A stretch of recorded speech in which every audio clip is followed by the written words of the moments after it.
In the lively heart of Cebu City, Philippines, music echoed through every narrow street and marketplace. Jeepneys painted with vibrant colors filled the roads, street vendors sold roasted corn and skewers, and children played basketball in small alleys. Among this energy grew Marco Dela Cruz, a 22-year-old who discovered his love for music at a very young age. Marco was raised in a humble household. His father, Rogelio, worked as a jeepney driver, while his mother, Elena, ran a small food stall outside a church. Life wasn't easy. Money was always short, and sometimes the family had to skip small luxuries just to make ends meet. But if there was one thing that never felt scarce in their home, it was music. Rogelio was a die-hard fan of Elvis Presley, whom he considered the greatest singer of all time. Despite their simple living, Rogelio had collected a few old cassette tapes of Elvis, which he guarded like treasure. Every night after work, he would sit in their small sala, living room, and play songs like Suspicious Minds and Can't Help Falling in Love. Marco, still a boy then, would sit beside him, listening wide-eyed. Sometimes, he would imitate Elvis's deep voice, making his father laugh. Rogelio would pat his son's shoulder and say, "Anak, one day, the world will hear you sing. You sound even better than Elvis." Marco grew up singing at barangay fiestas, school talent shows, and Sunday church events. His voice always turned heads, but he never imagined going international. That changed when a close friend sent him a link to Ireland's Got Talent auditions. At first, Marco laughed at the idea. "How can a Cebuano boy like me make it that far?" he asked. But his family believed in him more than he believed in himself. His mother whispered before he left, "Remember, Anak, you are not only carrying your voice, you are carrying our hopes and the pride of the Philippines." Stepping onto foreign soil for the first time in Ireland, Marco felt both nervous and excited. It was a new land, a new stage, but the same dream he had nurtured since childhood. The bright lights of the Ireland's Got Talent stage shone like stars as Marco walked out in his neatly pressed black suit. He didn't look like someone trying to impress with glamour. Instead, he carried himself with quiet dignity. The audience stared, whispering softly, curious about this young man from the Philippines. Judge Simon Cowell adjusted his seat, studying Marco with his usual sharp, skeptical gaze. Alongside him sat the other judges, smiling politely, unsure what to expect. After all, many contestants had stood there before, some had amazed, others had disappointed. When Marco introduced himself, his voice trembled slightly. "Good evening, everyone. My name is Marco Dela Cruz. I'm from Cebu City in the Philippines." A small cheer came from the audience. Filipino communities in Ireland were there to support him, waving tiny Philippine flags. Marco smiled shyly and continued, "I grew up listening to Elvis Presley. My father always told me, 'Son, your voice sounds just like his.' Tonight, I want to honor him, and my country, with this song." Simon raised an eyebrow. "Elvis? That was a bold move." Over the years, many had tried to imitate the king of rock and roll, but few had done justice to his legendary voice. Simon leaned back, folding his arms, as though preparing to be unimpressed. The music started. A hush fell over the room. Marco closed his eyes, took a deep breath, and prepared to sing. For a moment, the stage felt silent except for the soft guitar intro of "Can't Help Falling in Love." The audience, still unsure, waited in anticipation. A woman in the front row whispered, "He looks so nervous." But Simon didn't look away. He studied every movement, every breath, sensing something deeper in this quiet young man. Marco gripped the microphone tightly, his heart pounding. This was the moment he had dreamed of for years. Thousands of miles away from Cebu, he knew his father and mother were watching through live stream. The thought filled him with courage. He lifted his chin slightly, opened his mouth, and prepared to deliver the first note that would change his life forever. The first note of Marco's performance floated into the air, and it was nothing short of magical. His voice, rich and deep, carried a warmth that immediately drew everyone in. It wasn't just an imitation of Elvis, it was Elvis with a soulful Filipino twist. As Marco sang the opening line of "Can't Help Falling in Love," the crowd fell silent. You could hear the sharp intake of breath from the judges as they leaned forward, captivated. Simon Cowell, who had seconds ago looked doubtful, slowly widened his eyes. His hand, which was resting under his chin, stiffened as though he had just been jolted by something extraordinary. The song built in intensity, and Marco's confidence grew with every note. His voice filled the entire hall, smooth yet powerful, controlled yet passionate.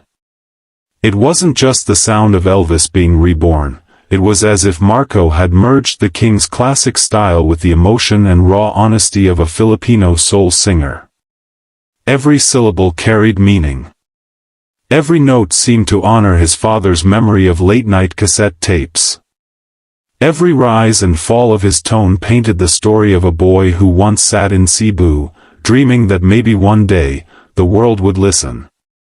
The camera panned across the audience, showing jaws dropping and eyes glistening with tears. Even those who had come skeptical were swept into the performance. A woman in the third row covered her mouth, whispering, "He sounds better than Elvis."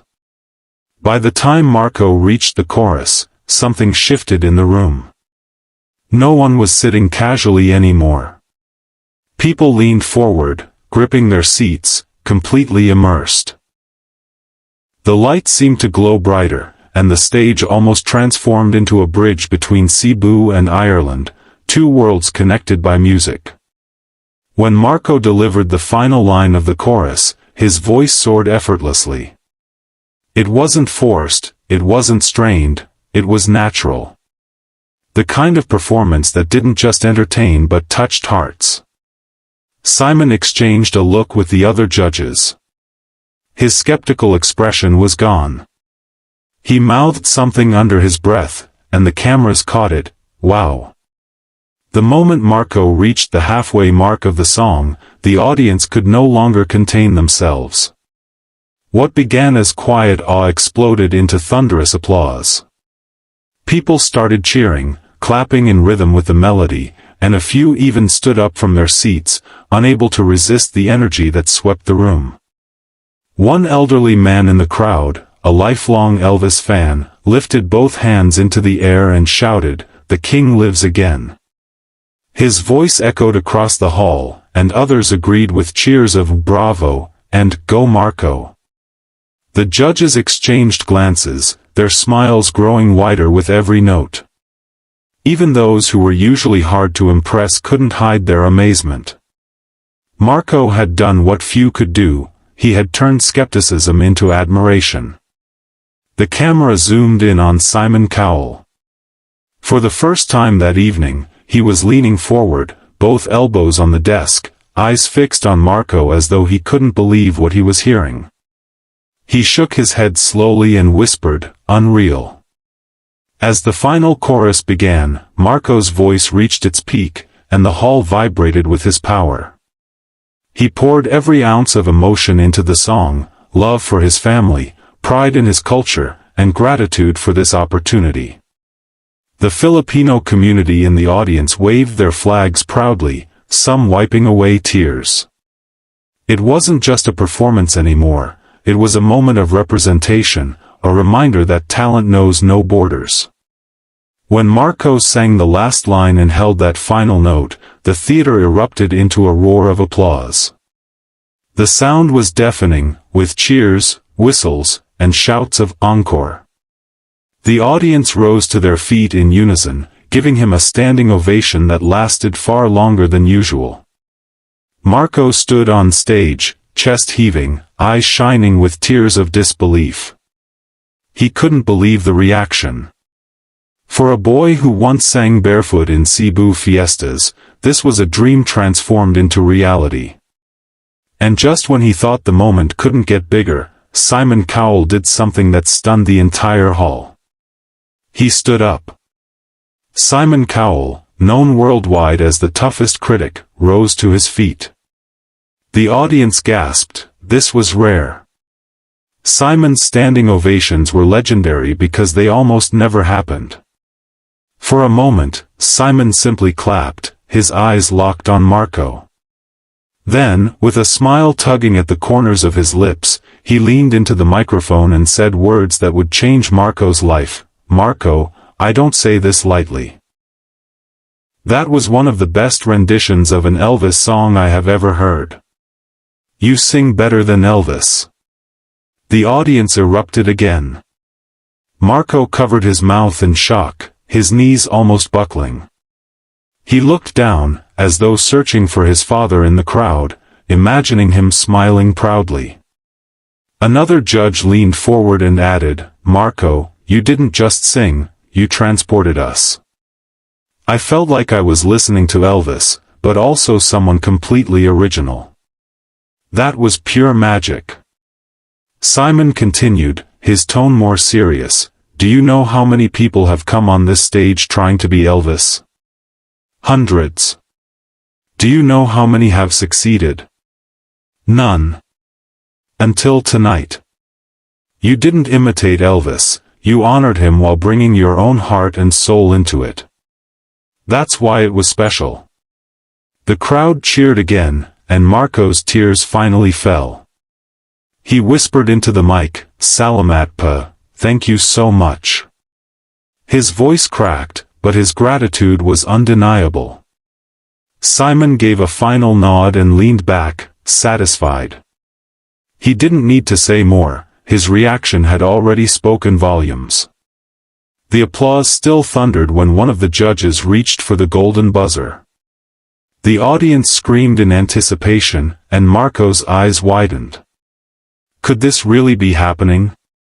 With one powerful slam, the golden buzzer lit up, and golden confetti rained from the ceiling. Marco fell to his knees in disbelief, his hands covering his face as the glittering pieces floated down around him. The entire theater seemed to glow with joy. The Filipino flags waved proudly, and the audience chanted his name, "Marco. Marco. Marco." The moment was pure magic. For Marco, it felt like the entire world had stopped to recognize not just his talent but also the journey that had brought him there. As he stood, tears streaming, Simon shouted over the noise, "Remember this moment, Marco. You've just made history." The other judges rushed to hug him, showering him with praise. One said, "You're not just a singer, you're a storyteller." That was unforgettable. Marco finally spoke, his voice trembling, "I never thought a boy from Cebu would stand here. This is for my father, for my mother, and for the Philippines. Thank you for believing in me." The clip went viral overnight. Across the world, headlines read, "Filipino contestant sings better than Elvis." Social media flooded with reactions, and millions watched in awe. People in the Philippines gathered around TVs and phones, cheering for their kababayan who had made them proud. Marco wasn't just a contestant anymore, he was a symbol of hope, a reminder that dreams can rise from the humblest beginnings. And as the golden confetti sparkled under the stage lights, one thing became certain, the boy from Cebu had truly become a global star.